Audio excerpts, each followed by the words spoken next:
Bienvenue à notre webinaire intitulé « Progresser dans la relation de mentorat, explorer la diversité ».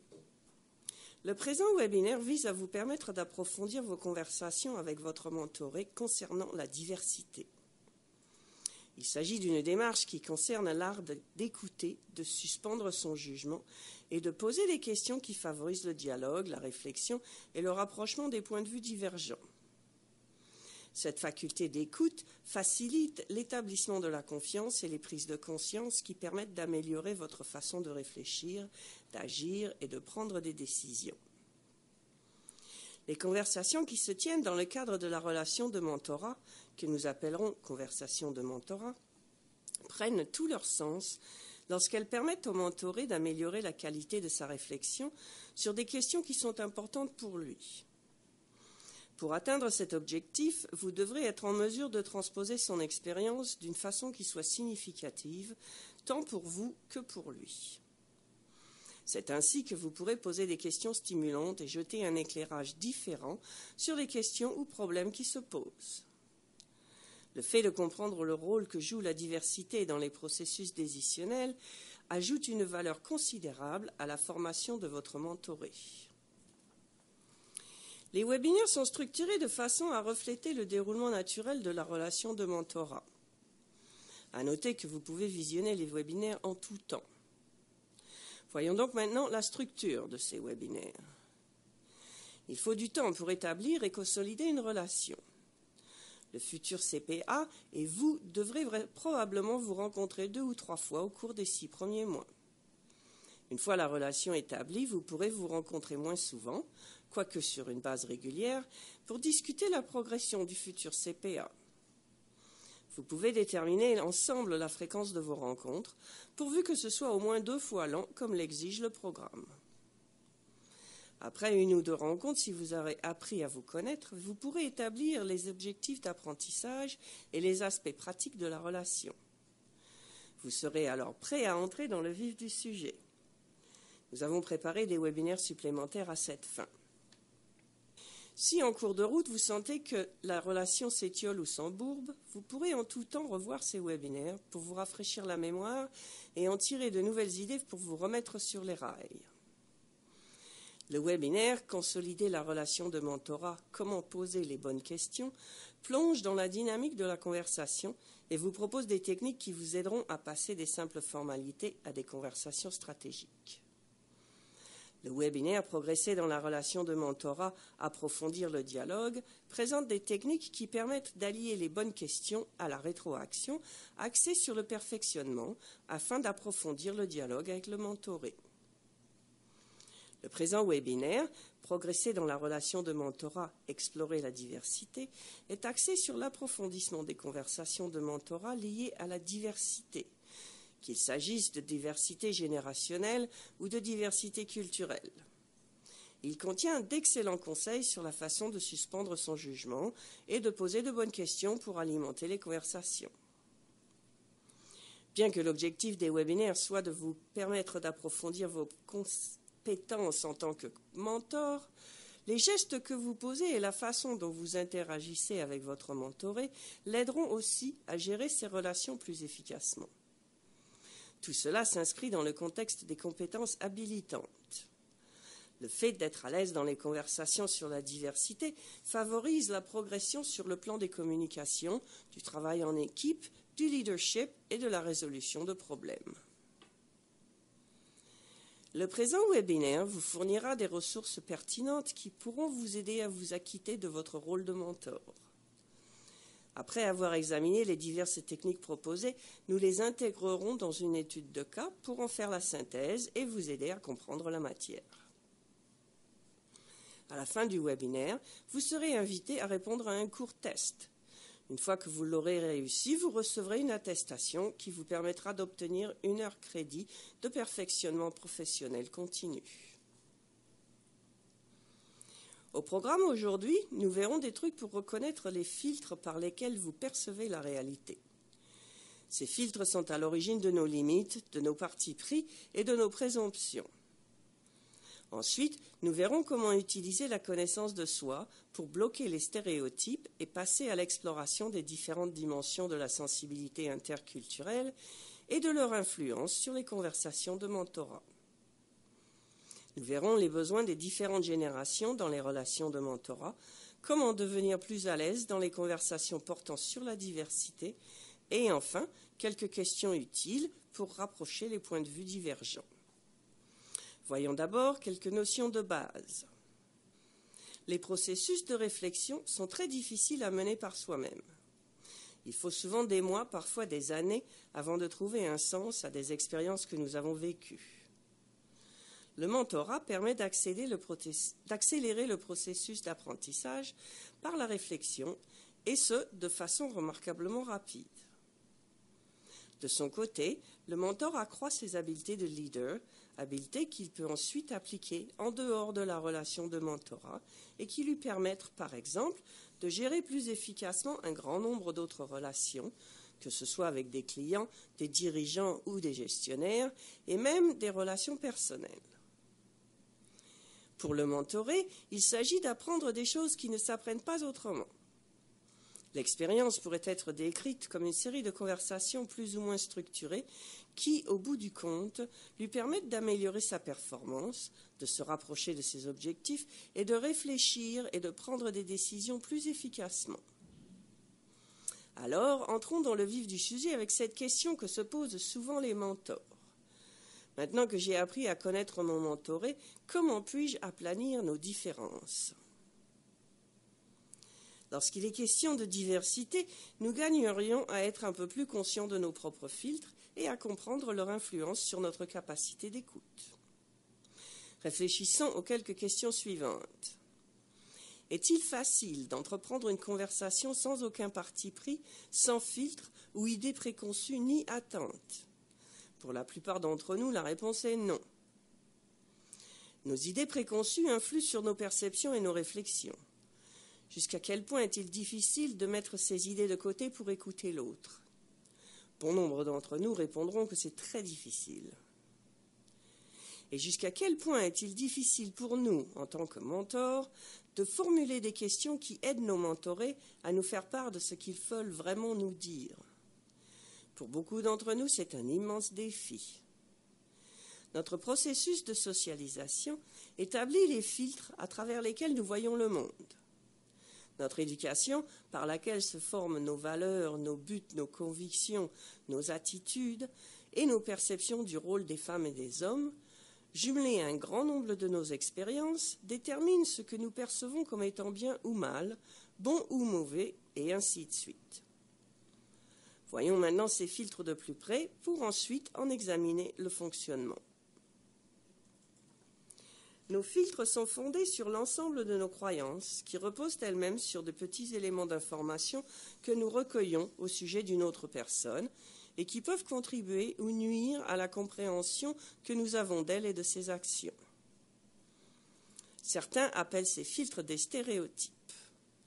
On peut voir des stéréotypes comme des raccourcis que le cerveau emprunte à des fins parfaitement légitimes. C'est un instinct de survie. Par exemple, supposons que je vois un gros animal brun qui court vers moi et que je me rende compte qu'il s'agit d'un gros félin. Je sais que ce ne sont pas tous les félins qui s'en prennent aux humains, mais mon cerveau, lui, se dit que cet animal pourrait être un lion. C'est ainsi que l'instinct prend le dessus. J'éprouve une réaction viscérale devant ce gros félin qui ressemble à un lion et qui fonce vers moi. Je dois rapidement me mettre à l'abri. Cela se fait à la vitesse de l'éclair. Certains de nos stéréotypes nous sauvent la vie, mais d'autres peuvent nous mettre dans l'embarras s'ils deviennent des filtres que l'on applique systématiquement à des personnes. Ces filtres, qu'on pourrait qualifier de forts, sont assimilables à des croyances exagérées ou à des vérités déformées au sujet d'une personne ou d'un groupe donné.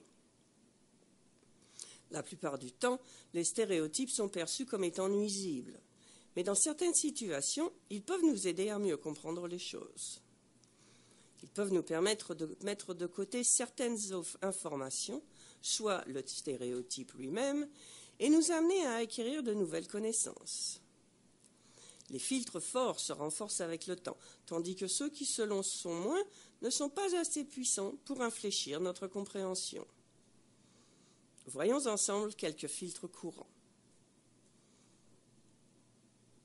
Certains filtres influent davantage que les autres sur ce que nous jugeons approprié dans le comportement ou le discours des gens ou dans une situation donnée. Chacun de nous a ses propres filtres plus ou moins forts. Il vaut la peine de consacrer un peu de temps à les identifier et à les comprendre. Voici quelques exemples de filtres forts. Les petites filles portent du rose et les petits garçons portent du bleu. Les Canadiens sont polis. Les catholiques mangent du poisson le vendredi. Et voici quelques exemples de filtres faibles. Les gauchers sont plus créatifs. Les enfants chinois ont la bosse des mathématiques. Les gothiques fuient le soleil. Lorsque quelque chose nous surprend, cela peut nous révéler l'existence d'un filtre fort ou d'un filtre faible. Voici un exemple. Ma fille est née en Chine et mon fils au Vietnam. Lorsque mes enfants étaient petits, nous avions des amis dont les 2 enfants étaient eux aussi nés en Chine et au Vietnam. Dans les 2 cas, les filles étaient chinoises et les garçons vietnamiens. Quand ma fille avait environ 4 ans, si on lui demandait d'où venaient les bébés, elle répondait que les filles venaient de Chine et les garçons du Vietnam. Cette perception était le filtre qui teintait ses connaissances. Ce n'est que lorsqu'elle a commencé à côtoyer des enfants originaires de pays autres que la Chine et le Vietnam qu'elle a pu se débarrasser de ce filtre. Donc, quand nous appliquons nos filtres pour poser des hypothèses et des jugements concernant des personnes, ces filtres peuvent nuire à la conversation. On peut alors rater de nombreuses occasions de s'ouvrir et de s'apprendre. C'est pourquoi il est souhaitable de développer la conscience de soi qui permette de suspendre son jugement et de progresser dans l'exploration. Dans certains cas, le filtre peut être si fort qu'il empêche d'établir la relation. Il faut être capable de voir l'autre comme une personne avec qui l'on peut s'entendre et non comme ce que nous pensons d'elle à travers le prisme de nos jugements. Donc, pour suspendre son jugement, on peut suivre un processus en 4 étapes. Reconnaître, analyser, mettre de côté et poser des questions. Pour bien illustrer ce modèle, je vais vous raconter une histoire qui est à l'origine de ce processus. J'ai été la mentor d'un professionnel formé à l'étranger. Il s'agissait d'un auditeur interne chevronné au sein d'une multinationale qui avait choisi d'émigrer au Canada. En tant que mentor, je devais l'aider à intégrer le marché du travail canadien. Quand je l'ai rencontré, il était d'ici depuis 1 an déjà et n'avait pas réussi à trouver un emploi à plein temps en comptabilité. Lors de notre première rencontre, il m'a fait bonne impression. Nous avons examiné son parcours, ce qui fonctionnait et ce qui ne fonctionnait pas pour lui dans le marché du travail local. Je voulais établir le lien de confiance dont nous aurions besoin pour qu'il puisse vraiment tirer profit de ma rétroaction. Pendant que je tentais d'établir la relation, quelque chose m'a dérangé. Il avait un regard intense et soutenu qui me mettait plutôt mal à l'aise. Le malaise s'est tellement amplifié que je me suis retrouvée complètement déstabilisée et que j'ai dû arrêter de l'écouter. Cela méritait réflexion.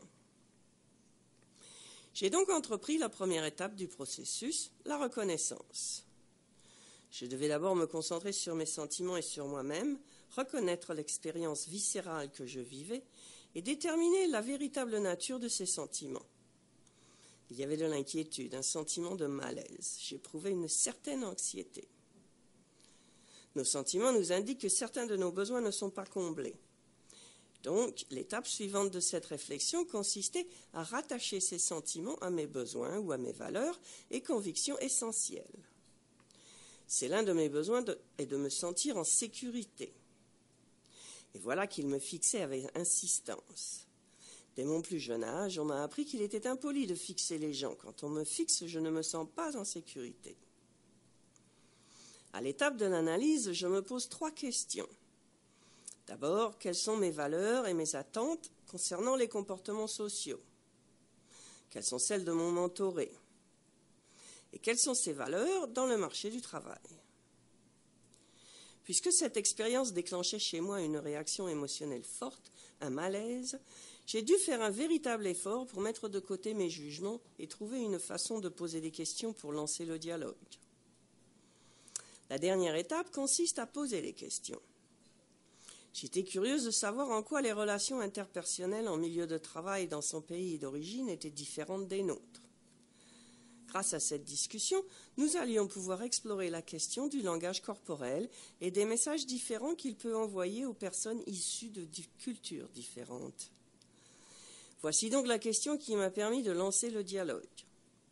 Je crois qu'il serait utile de discuter ensemble les similitudes et les différences entre les façons d'interagir au travail dans votre pays d'origine et ici. Pouvez-vous me décrire l'attitude générale des gens par rapport à leurs supérieurs dans votre pays d'origine?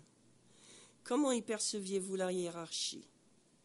Si j'arrivais dans votre pays d'origine, comment pourrais-je savoir quel est le langage corporel approprié dans mes interactions avec mes supérieurs? Une fois ce dialogue entrepris, j'ai pu comprendre qu'il venait d'une culture patriarcale valorisant la hiérarchie, où un subordonné ne regarde jamais un supérieur dans les yeux. Quand il est arrivé au Canada, il a assisté à un atelier de recherche d'emploi pour les nouveaux arrivants, où on lui a dit qu'il fallait établir un contact visuel avec les gens. Venant d'une culture où cela ne se fait pas, il n'avait aucune idée de la façon d'établir ce contact, du moins de la façon dont on s'y attend ici. Il n'avait absolument pas conscience du message qu'il m'envoyait. À partir de là, j'ai pu lui donner une rétroaction utile sur la façon de regarder les gens de manière détendue, ouverte et engageante. Cela a fait toute la différence. En fait, cela a changé sa vie. Voici les bonnes questions qui m'ont permis de bien amorcer le dialogue. Je crois qu'il serait utile de discuter ensemble des similitudes et des différences entre les façons d'interagir au travail dans votre pays d'origine et ici. Pouvez-vous me décrire l'attitude générale des gens par rapport à leurs supérieurs dans votre pays d'origine? Comment y perceviez-vous la hiérarchie? Si j'arrivais dans votre pays d'origine, comment pourrais-je savoir quel est le langage corporel approprié dans mes interactions avec mes supérieurs? Poser un jugement est un processus naturel. Pour pouvoir suspendre son jugement, il faut en comprendre le fonctionnement et recourir à l'empathie. Il faut d'abord chercher à comprendre soi-même et ensuite à comprendre l'autre. C'est uniquement à cette condition qu'il sera possible d'arriver à une compréhension mutuelle. Dans mon expérience avec mon mentoré, il fallait d'abord que je comprenne le sentiment qu'éveillait en moi son regard intense, comprendre ce que ce regard signifiait pour moi, puis suspendre mon jugement tout en utilisant cette information pour formuler la question qui allait lancer le dialogue et m'aider à comprendre mon mentoré. C'est beaucoup plus facile à dire qu'à faire, mais on finit par y arriver avec le temps. Passons maintenant brièvement en revue les 3 types de conversations de mentorat. Vous avez peut-être vu ce tableau dans le webinaire « Comment poser les bonnes questions » et lorsqu'il a été question des conversations relationnelles.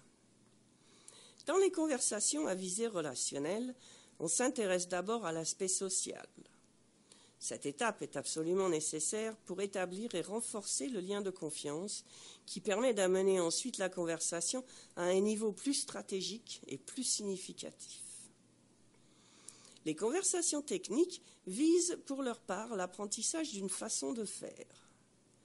De nombreuses conversations s'amorcent à ce niveau puisqu'il s'agit de questions faciles à comprendre pour les 2 interlocuteurs. Ces conversations renforcent la confiance. Lorsqu'on invite les mentorés à soumettre leurs questions à leur mentor à des fins d'exploration, ils sont enclins à formuler les questions sous forme de « comment ». Par exemple, comment préparer une présentation? Comment réussir une entrevue efficace? Comment puis-je faire valoir mes idées? Comment fournir de la rétroaction à un membre de mon équipe? Ce sont toutes d'excellentes questions. Souvent, les questions du type « comment » sont très utiles aux 2 parties. Elles peuvent amener le mentor, pendant qu'il aide son mentoré, à repenser à certaines de ses façons de faire. Enfin, les conversations stratégiques sont axées sur les questions plus vastes, plus profondes, sur les raisons qui sous-tendent les décisions et en grande partie sur l'analyse du risque. Elles visent à explorer les questions éthiques et les situations complexes qui concernent des clients. Elles stimulent l'analyse critique, la réflexion et l'introspection. Elles amènent le mentoré à revoir ses idées et ses hypothèses. C'est à ce niveau que surviennent l'apprentissage et les changements.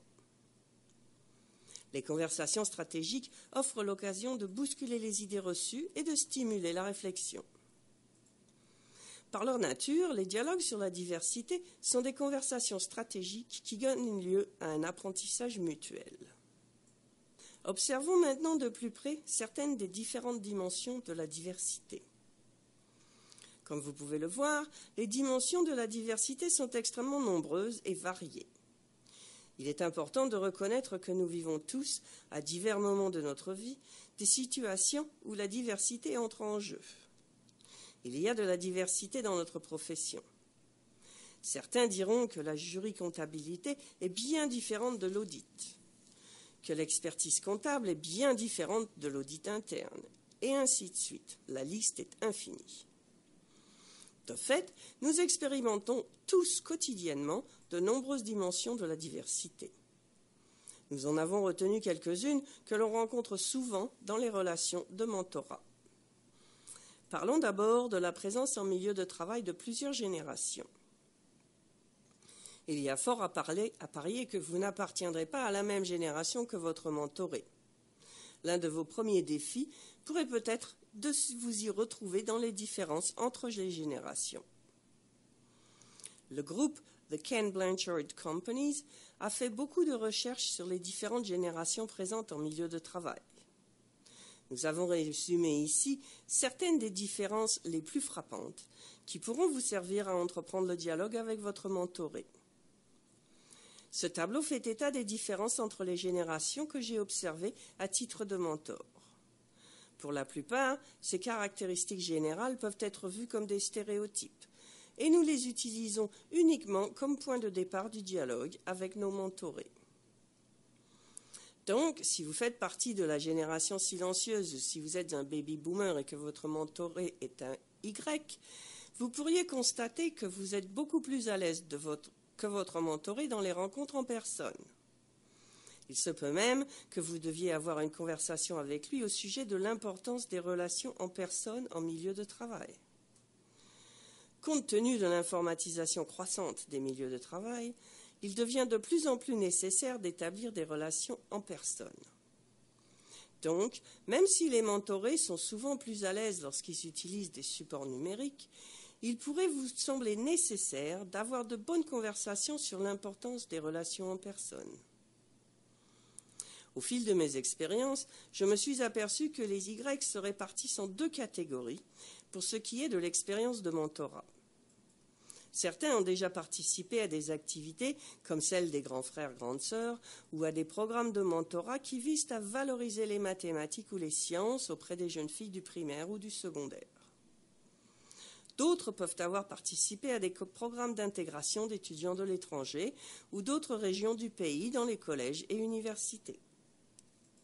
Ces mentorés auront déjà une bonne expérience du mentorat. La confiance pourra alors s'établir très facilement et ils pourraient vous demander rapidement de leur donner beaucoup de rétroaction et de passer sans tarder aux conversations stratégiques. À l'autre bout du spectre, il y a des Y qui ont eu très peu d'occasions d'être guidés ou qui n'ont pas eu la chance d'avoir quelqu'un qui leur prête une oreille attentive au cours de leurs années de formation.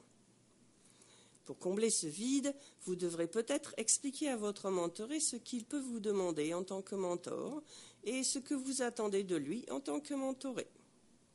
Cela peut se révéler difficile à faire, mais cela n'a rien d'anormal. Les mentors de candidats de la génération X ou Y constateront peut-être qu'ils doivent donner à ces candidats beaucoup plus de rétroaction positive qu'ils n'en ont reçu eux-mêmes durant toute leur carrière. Les membres de ces générations ont l'habitude des grilles d'évaluation. Ils savent ce qu'est un A et ils ont eu droit à des récompenses pour leur seule participation à des activités.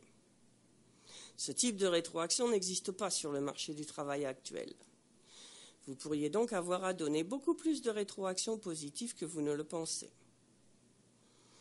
L'exploration des différences entre les générations est une occasion unique de voir ce qui vous unit et ce qui vous distingue. Voici quelques bonnes questions que vous pouvez adapter en fonction de votre propre style et qui vous aideront à amorcer une bonne conversation.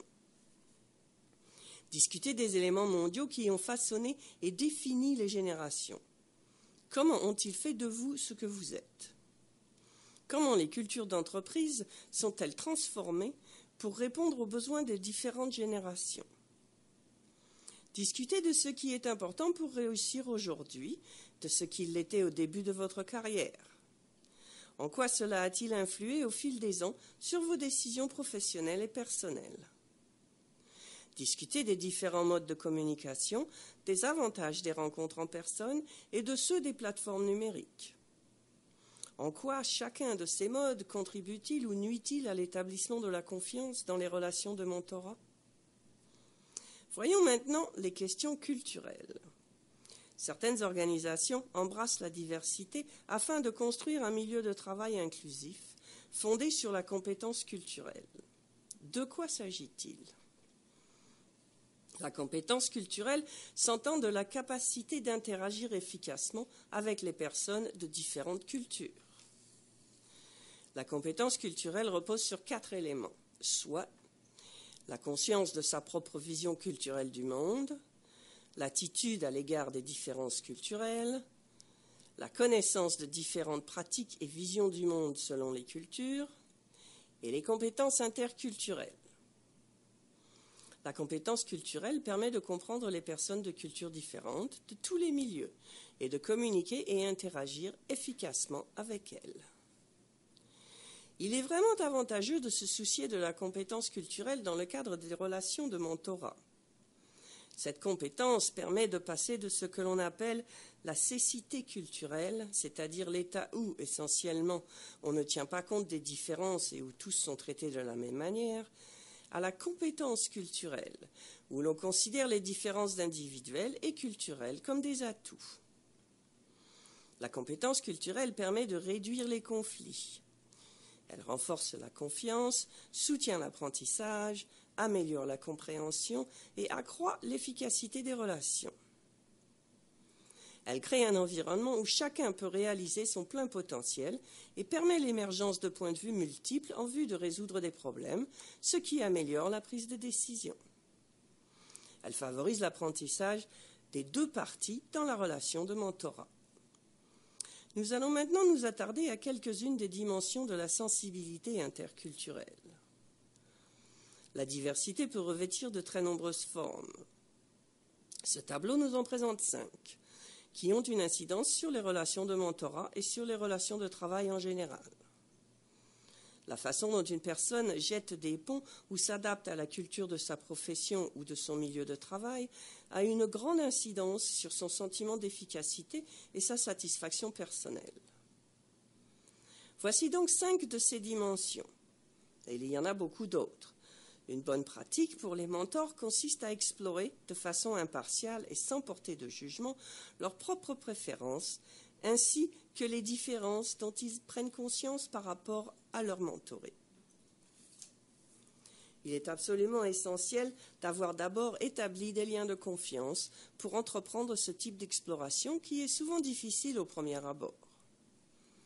C'est une démarche quelque peu déstabilisante, mais une fois que l'on s'y est engagé, on accède à un monde formidable. La difficulté tient au fait que nos normes culturelles constituent une partie très importante de notre identité. Et on n'y pense tout simplement pas. Inconsciemment, nous sommes compétents dans notre propre culture. Il est rare que l'on s'arrête pour penser au pourquoi ou au comment des choses, jusqu'à ce que l'on vive une expérience qui nous amène à constater que ce sont nos façons de faire qui semblent étranges dans ce contexte particulier, par exemple lors d'un voyage à l'étranger. Nous cherchons alors à comprendre les différences et à trouver des façons de réduire ces différences. Passons rapidement en revue chacune de ces dimensions de la diversité et nous pourrons ensuite les illustrer dans une étude de cas. Donc, il y a d'abord le sens du pouvoir et de la responsabilité que l'on rattache au contrôle et à la destinée. Certaines personnes sentent qu'elles sont aux commandes et qu'elles peuvent choisir la vie qu'elles veulent avoir, et d'autres s'en remettent plutôt au destin et croient que ce sont les autres qui exercent un contrôle sur leur vie. L'influence de cette dimension se manifeste dans la confiance avec laquelle une personne établit ses objectifs, dans sa façon d'exécuter un plan et dans son approche décisionnelle. Pour bon nombre de personnes, cette dimension se reflètera dans la façon de choisir une carrière. Pour certaines, elle aura même une incidence sur leur parcours au sein de la profession comptable. L'attitude face au temps. On peut voir le temps comme une ressource rare qui doit être gérée avec soin. Mais on peut aussi le voir comme une ressource infinie et se dire qu'il ne sert donc à rien de se presser. On peut se concentrer sur une activité à la fois ou plutôt pratiquer le multitâche. L'importance accordée au passé, au présent ou à l'avenir peut se révéler dans la façon dont les gens s'y prennent pour gérer leurs échéances, passer à l'action ou s'intégrer efficacement dans une équipe. L'identité est le but. Cette décision se rattache au concept d'être, c'est-à-dire le fait de vivre le moment présent ou de réaliser quelque chose. On y trouve un élément individualiste qui renvoie aux réalisations personnelles et un élément collectiviste qui renvoie aux réalisations d'une équipe ou d'une collectivité. Cette dimension se manifeste dans la façon dont une personne décrit ses réalisations et fonctionne au sein d'une équipe. Pour cette personne, s'agit-il vraiment d'une équipe? Ou est-ce plutôt un groupe qui fonctionne bien? Ou encore, simplement, le type de milieu de travail autour duquel elle gravite? Mode de pensée différent. Certains utilisent la déduction, ce qui est une approche logique et pratique de la résolution des problèmes, et d'autres l'induction, qui est plus axée sur l'intuition. Cette dimension transparaît dans le fait qu'une personne soit logique et directe dans ses interventions ou qu'elle s'intéresse plutôt davantage à la façon de présenter les choses pour que les autres y adhèrent. Passons au style de communication. Quand la communication est de type implicite, la personne accorde beaucoup d'importance aux gestes, à la posture et à la voix. On parle donc de communication à contexte fort. Ceux qui pratiquent la communication de type explicite privilégient quant à eux la clarté, la logique et les faits. Les informations doivent être fournies de manière logique. On parle ici de communication à contexte faible. Par ailleurs, il y a les gens directs qui vont droit au but, même au risque de blesser ou d'insulter quelqu'un. Et il y a les gens indirects qui, dans des situations difficiles, vont favoriser le maintien d'une relation cordiale, au risque qu'il y ait certains malentendus. Il y a les personnes au style formel, qui ne dérogent pas au protocole et au rituel. Et il y a celles au style informel, qui préfèrent la familiarité et la spontanéité. Il est très important de comprendre les styles de communication, car ils contribuent grandement à la réussite d'une personne. Le style de communication se manifeste dans la façon dont une personne négocie et présente ses idées et l'information, et dans sa façon d'écouter et de prendre des décisions. Il se pourrait que votre mentoré et vous apparteniez à des cultures différentes. Il est important de comprendre sa façon de gérer la pression et d'atteindre un sentiment d'équilibre, car cela aura une incidence sur sa réussite, que ce soit dans ses relations, dans son organisation ou dans sa carrière en général. Voici quelques idées pour rapprocher les diverses dimensions de la diversité. La culture se définit par la façon de vivre sa vie et de voir le monde. En prenant le temps d'explorer vos similitudes et vos différences, nous établissons des liens les uns avec les autres. Il faut la peine d'entreprendre une conversation avec votre mentoré pour découvrir les obstacles auxquels il se heurte et dont l'origine réside dans l'une ou l'autre des dimensions de la diversité. Parfois, le fait de participer ensemble à une activité aide à lancer le dialogue. Voici certaines activités que des partenaires de mentorat ont faites par le passé et qui ont vraiment enrichi leur conversation de mentorat et leurs relations. assister ensemble à un colloque, à un déjeuner ou à une présentation mettant en vedette un leader d'opinion. Discuter d'un fait saillant de l'actualité et de son incidence sur leur organisation respective ou sur leur vie.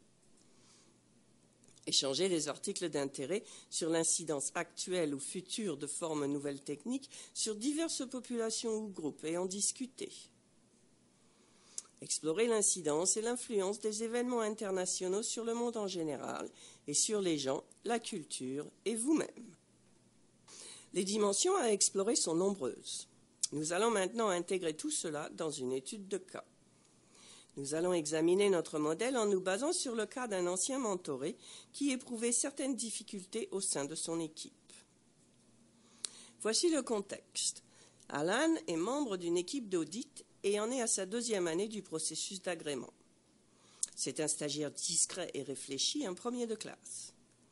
Il est l'aîné d'une famille immigrante. Nous nous penchons sur ses compétences en communication car il a l'impression de ne pas faire valoir ses idées efficacement au sein de son équipe. Avec ce mentoré, je me suis aperçu que je parlais plus doucement et que j'essayais d'être plus posé qu'à mon habitude. Cela méritait que je m'y attarde. En y réfléchissant, je sentais en fait que je n'avais pas autant d'influence sur lui que je l'aurais vraiment voulu. Il est important pour le mentor de consacrer du temps, en cours de route, à l'introspection et aux prises de conscience personnelles. Il fallait d'abord que je me penche sur mes propres filtres et sur mes partis pris. J'ai analysé ce qui se passait en moi pour pouvoir suspendre mon propre jugement et faire abstraction de mes partis pris, adopter une attitude neutre et être finalement plus ouverte et me sentir plus à l'aise pour poser des questions. Mes propres filtres m'amenaient à privilégier la confiance en moi et la franchise, soit le style de communication à contexte faible, qui est d'ailleurs celui auquel on s'attend dans le milieu du travail. Ce fut une révélation. Je devais maintenant en savoir beaucoup plus sur son contexte culturel. Ainsi, je pourrais l'aider plus efficacement à trouver des façons de surmonter les différences et d'améliorer des compétences en communication. Donc, l'étape du quoi de notre modèle de mentorat consistait d'abord à faire un retour en moi-même en m'appuyant sur mon propre malaise pour mieux comprendre. J'allais ensuite pouvoir ajuster mon approche. Donc, ma réflexion a porté sur les questions suivantes. Est-ce que je fais preuve d'ouverture ? Est-ce que je suis patiente ou est-ce que je le pousse trop rapidement à amorcer son processus d'apprentissage ? Est-ce que je comprends bien nos différences et est-ce que je fais ce qu'il faut pour les aplanir ? Dans quelle mesure est-ce que je connais son contexte culturel ? Jusqu'à quel point ce contexte est-il différent du mien ? Et comment ces différences se manifestent-elles dans nos conversations ? Quelle stratégie a-t-il élaborée pour s'adapter ? Jusqu'à quel point est-il conscient de ces stratégies ? Et en quoi ont-elles une influence sur moi dans nos conversations ?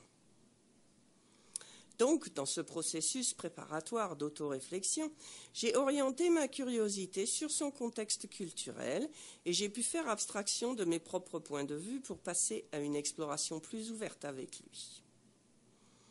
Dans notre conversation, l'étape du quoi a consisté, pour moi, à lui poser des bonnes questions. Par exemple, quelles étaient les choses les plus importantes pour vous ou votre famille quand vous étiez plus jeune ?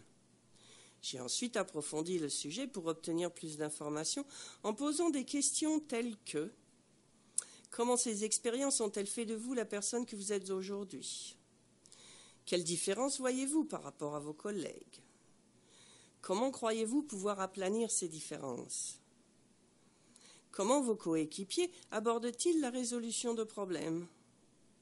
Comment s'y prennent-ils pour faire passer leurs idées, même s'il s'agit seulement d'aller au cinéma ensemble le vendredi après le travail ?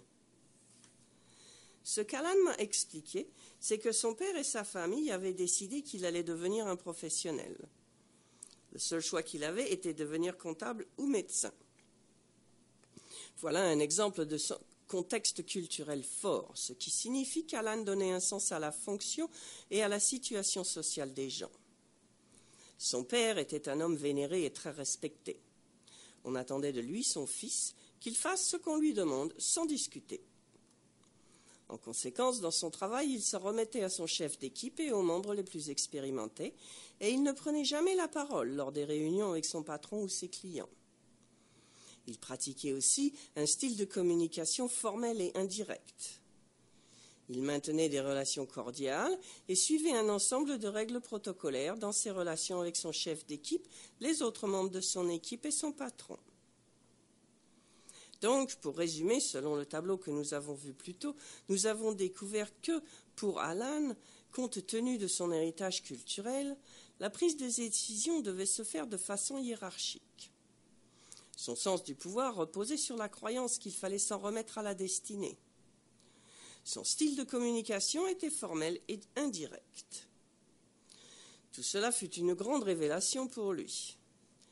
Ces informations nous ont permis d'améliorer considérablement ses compétences en communication, puisque nous connaissions désormais les causes de ses comportements et savions par où commencer pour les transformer. L'étape, qu'en ressort-il de notre modèle de mentorat, a consisté à élaborer un ensemble de stratégies pour l'aider à prendre confiance en lui. Voici des exemples de bonnes questions à poser à cette étape. Quelle stratégie pouvez-vous adopter pour comprendre en quoi votre culture d'origine façonne votre comportement au travail? Qu'est-ce qui fonctionne bien et qu'est-ce qui doit être adapté? Comment pouvez-vous rapprocher les deux cultures? Comme j'ai pu travailler avec Alan pendant plusieurs mois, nous avons pu établir ensemble des pratiques pour l'aider à devenir plus à l'aise, une étape à la fois. Il s'exerce à gérer les situations conflictuelles courantes qui surviennent au sein des équipes et à présenter l'information à son chef d'équipe et aux autres. Il a pris confiance en lui très rapidement et il a aussi réussi à rapprocher les deux cultures tôt dans sa carrière. En tant que mentor, vous devez, pour pouvoir mieux comprendre votre mentoré, être disposé à parler de votre propre expérience et de votre propre bagage. Cette ouverture vous fera plonger dans des conversations extrêmement enrichissantes avec votre mentoré. Voici de bonnes questions pour amorcer les échanges sur la diversité. Je suis curieux de comprendre ceci ou cela. Pourriez-vous m'aider? Quelles sont les choses ou les expériences qui ont contribué à faire de vous la personne que vous êtes aujourd'hui? Qu'est-ce qui a motivé votre décision de choisir la comptabilité, votre champ de spécialisation ou le type d'entreprise où vous travaillez? Qu'est-ce qui vous passionne vraiment dans la vie? Qu'est-ce qui vous donne le sentiment d'être utile? Lorsque vous devez susciter la réflexion chez votre mentoré, choisissez des formulations comme « Aidez-moi à comprendre », qui est très stimulante. Cette formulation fait partie de mon répertoire, je l'utilise constamment. Qu'aviez-vous l'intention d'accomplir en faisant ceci ou cela? Quels facteurs avez-vous pris en compte dans cette situation? Quelles étaient vos influences? Ces questions vous aideront à lancer le dialogue. En conclusion, les dialogues sur la diversité accroissent véritablement la profondeur et la qualité de votre relation de mentorat. Ils offrent de grandes occasions d'apprentissage, tant pour votre mentoré que pour vous. En étant pleinement conscients de nos propres influences, de nos partis pris, de nos valeurs, de nos stéréotypes et de nos normes, nous pouvons les mettre de côté pour explorer ceux des autres. Nous avons parlé d'accroître votre conscience des différentes dimensions de la diversité et de la façon dont celles-ci peuvent jouer sur l'approche de votre mentoré en matière de résolution de problèmes, de prise de décision et de gestion des relations et sur la réussite dans le monde du travail. Nous nous sommes concentrés sur les pratiques à adopter pour que votre mentoré et vous soyez à l'aise dans les conversations sur la diversité et nous vous avons fourni certains outils pour aider votre mentoré à prendre conscience de ces questions. Trouvez des façons de jeter des ponts ensemble et aidez votre mentoré à trouver des façons d'atténuer les différences d'ordre social, culturel ou générationnel dans sa vie professionnelle. Je vous remercie d'avoir participé au webinaire d'aujourd'hui.